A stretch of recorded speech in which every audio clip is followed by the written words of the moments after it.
You're surrounded by people, but feel completely alone. Not because you're antisocial, not because something's wrong with you, but because your brain processes the world at a level that most people around you simply can't access. A 2016 study published in the British Journal of Psychology analyzed 15,000 people and found something that destroys the conventional wisdom about human happiness. For most people, more social interaction equals more life satisfaction. But for people with IQs above 120, the pattern reverses. The more they socialize, the less satisfied they become with their lives. The researchers were shocked. Humans are supposed to be social creatures. Connection is supposed to make us happy. Socializing often does the opposite. It's cognitively draining, emotionally exhausting, and leaves them feeling more isolated than before. Here's what the data actually shows. Intelligent people don't feel lonely because they lack social skills. They feel lonely because meaningful connection requires intellectual compatibility. And when you're significantly smarter than most people around you, that compatibility is statistically rare. You're not broken. You're experiencing the mathematical reality of being an outlier. This is why intelligent people feel lonely, why it's completely normal, and why understanding this might be the most important thing for your mental health. Let's start with the math, because the numbers explain everything. The average IQ is 100 by definition. 68% of people fall between 85 and 115. If your IQ is 130, which qualifies you for Mensa, you're smarter than 98% of the population. That means in a random group of 50 people, you might find one person who thinks at your level. Maybe, but here's where it gets worse. Intellectual compatibility isn't just about IQ scores. It's about interests, curiosity, communication style, and cognitive complexity. Even among people with IQ 130 plus, you need overlap in interests and communication style to have meaningful connection. When you factor that in, you're looking for maybe 1 in 200 people, maybe 1 in 500. Do the math on your daily life. Your workplace has 50 people. Your social circle is 20 means 30 people. Your neighborhood is a few hundred people. The statistical probability that any of these groups contains someone you can genuinely connect with is low.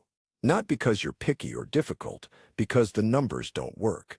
A 2021 study at the University of Pennsylvania found that friendship formation requires approximately 90 hours of interaction to develop a casual friendship, 200 hours for a close friendship. But here's the catch. Those hours only convert to friendship if there's intellectual compatibility. Without it, you're just spending 200 hours with someone you don't particularly connect with. This is your reality.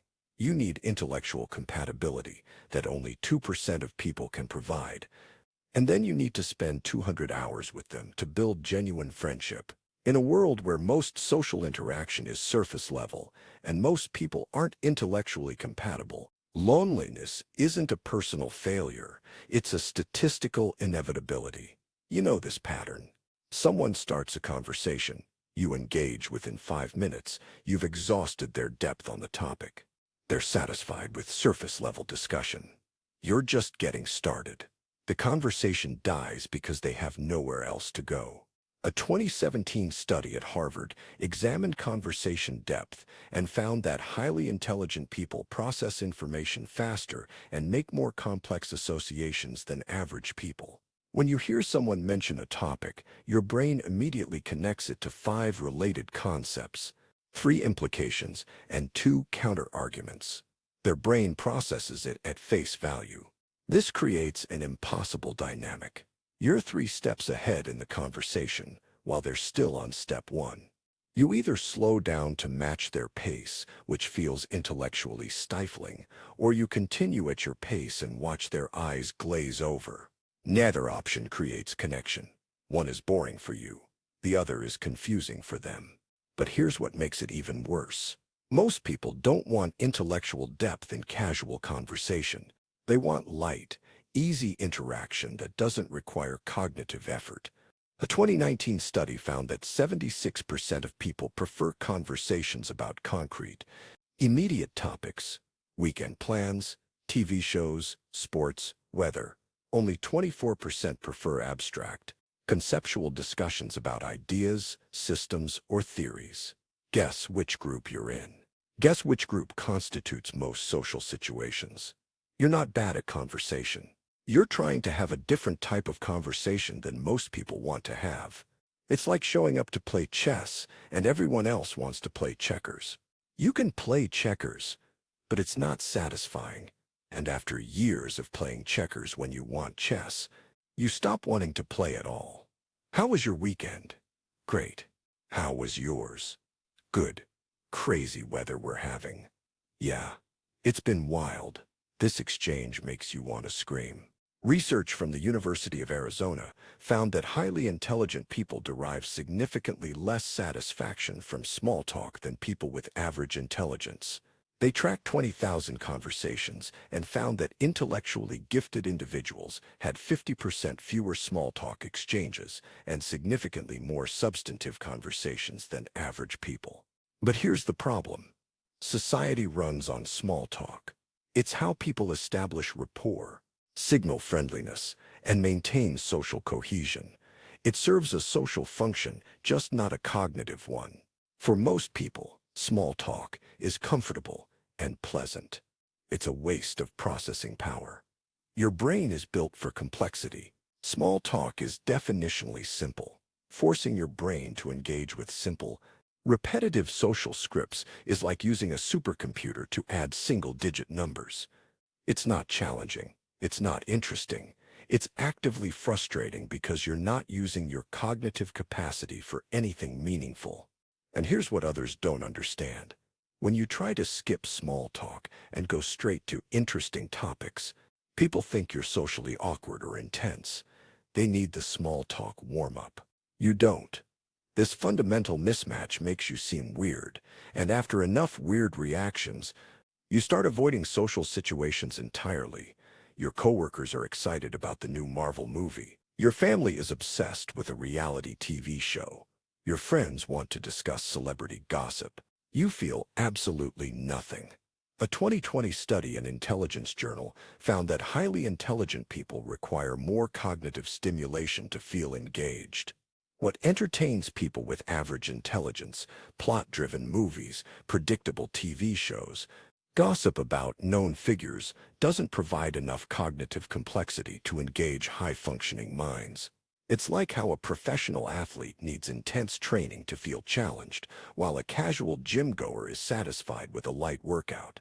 Different baseline capabilities require different stimulation levels, but here's what this does to your social life. When everyone around you is excited about something you find boring, you have two choices. Fake enthusiasm and feel like a fraud, or be honest and seem like a killjoy. Neither creates genuine connection. You're not judging people for their interests. You're experiencing genuine boredom because your brain needs different stimulation. But to them, it looks like arrogance or negativity. So you either pretend or isolate. Both options are lonely. You know how to do this. Someone asks your opinion, and you give them the simplified version. Not because they couldn't understand the complex version, though often they couldn't, but because you've learned that complex answers make people uncomfortable. Research by psychologist Abraham Maslow found that highly intelligent people develop what he called IQ masking, the unconscious habit of hiding their intelligence to fit in socially. A 2018 follow-up study found that 73% of people with IQs above 125 regularly simplify their speech, hide their knowledge, or pretend to find things more difficult than they actually are. This is exhausting. You're constantly monitoring yourself, calculating how much you can say without alienating people. Playing dumb isn't occasional, it's constant, and it's lonely because you're hiding who you actually are. But here's what happens when you don't hide it. You share your actual thoughts. You explain things at the level you understand them. Intimidation or resentment. Why do you have to make everything so complicated? You think you're so smart. Must be nice to have it all figured out. Your authenticity is interpreted as showing off. So you're trapped. Be authentic and face social rejection. Hide yourself and face internal loneliness. There's no win condition. The best you can do is find the rare people where you don't have to choose. True friendship isn't about proximity or shared activities. It's about intellectual and emotional resonance. You need someone who understands your references, follows your thinking, challenges your ideas, and operates at your cognitive level. A 2019 study in psychological science found that friendship satisfaction correlates more strongly with intellectual compatibility than with shared interests, geographical proximity, or frequency of interaction. You can spend every day with someone and still feel alone if there's no intellectual connection. Here's what that actually means. You need someone who can keep up when you're analyzing systems, questioning assumptions, making complex connections, or exploring abstract ideas. Not someone who tolerates it. Someone who thrives in it. Someone whose response to your deep dive isn't "you're overthinking this," but "that's interesting." What about this angle? Those people exist. They're just statistically rare. And finding them requires either massive luck or deliberate effort to put yourself in environments where intelligent people congregate. But here's the brutal reality most intelligent people face. You're geographically stuck. You live where your job is, where your family is, where you happen to end up. The probability that your geographical location contains people at your cognitive level with compatible interests is low. So, you're isolated by circumstance, not choice. You've probably wondered if something's wrong with you. Why can't you just enjoy surface-level friendships like everyone else seems to? Why does socializing leave you feeling more alone than being actually alone? Nothing is wrong with you. You're experiencing the predictable outcome of being a statistical outlier. When your cognitive abilities place you in the top 2 to 5% of the population, finding compatible people is mathematically difficult. Loneliness isn't a personal failing. It's a statistical reality. The British Journal of Psychology study that started this video found something else critical: intelligent people who accept their need for solitude and stop forcing themselves into unfulfilling social situations report higher life satisfaction than intelligent people who keep trying to fit into normal social patterns. This is key. Society tells you that loneliness is bad and you should fix it by socializing more. But for intelligent people, forcing yourself into low-quality social interaction makes loneliness worse, not better. You end up feeling alone in a crowd, which is more painful than being alone by choice. The research is clear on what actually reduces loneliness for highly intelligent people. It's not what society recommends: quality over quantity. One deep friendship with an intellectual equal provides more satisfaction than dozens of surface-level friendships. A 2020 study found that intelligent people with 1-2 close friends report higher life satisfaction than those with large social networks of weak connections. Stop trying to build a big friend group. Find 1 or 2 people who actually get you. Embrace solitude strategically. The University of Buffalo found that highly intelligent people who spend 30 to 50% of their time alone report lower stress and higher creative output than those who spend most of their time socializing. Solitude isn't loneliness if you're using it productively. Your alone time reading, learning, creating, or thinking isn't isolation. It's cognitive nourishment that most people don't need as much.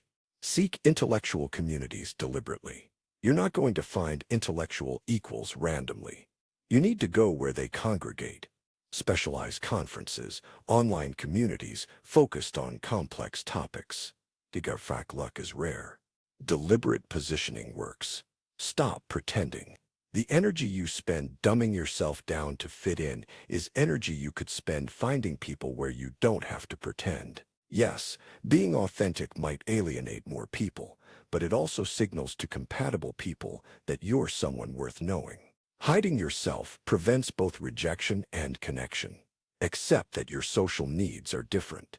You don't need weekly hangouts, large parties, or constant interaction. You need occasional, high-quality intellectual exchange. That might mean seeing friends once a month for hours-long conversations rather than weekly for surface-level catch-ups. That's not antisocial, that's matching social input to your actual needs. You're going to feel lonely sometimes, not because you're doing something wrong, but because you're cognitively incompatible with most people you encounter. That's not pessimism, it's statistics. But loneliness from incompatibility is different from loneliness from isolation. You're not lacking social skills. You're lacking access to people at your level. Those people exist. They're just spread out, and finding them takes either luck or effort. The intelligent people who handle this best aren't the ones who force themselves to enjoy normal socializing. They're the ones who accept their reality, stop judging themselves for it, and build lives around quality over quantity. You're not broken. You're not antisocial. You're not defective. You're experiencing the normal outcome of being statistically rare. The loneliness you feel isn't a personal failure.